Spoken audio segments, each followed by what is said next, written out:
Hello, ladies and gents, boys and girls, people of all ages, sexualities, and identities, and welcome back to another Sarah Jane Adventures review.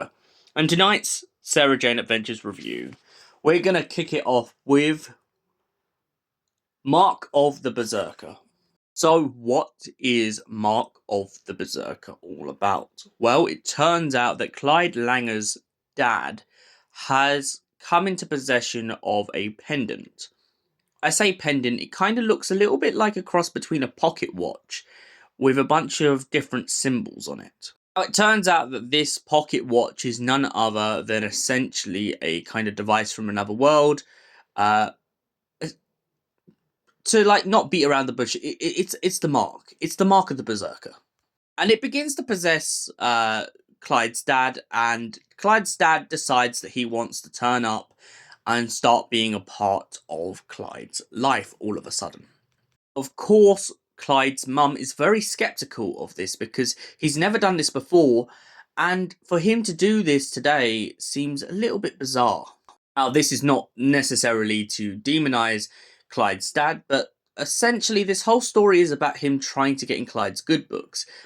And then the Berserker begins to try and take over Clyde himself, but luckily Clyde is pulled back very quickly by his friends. However, his dad struggles because the Berserker has become so much a part of him. The whole episode revolves around the two going out shopping and pretty much getting away with a lot of different shenanigans. The Mark of the Berserker makes it so easy to manipulate people and to essentially get away with crimes in this story.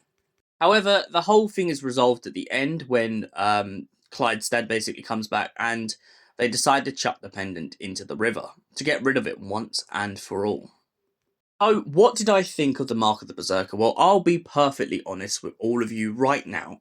This is my least favourite Sarah Jane Adventure story. Although, and behold, don't get me wrong, I love the cast and what they do in this story.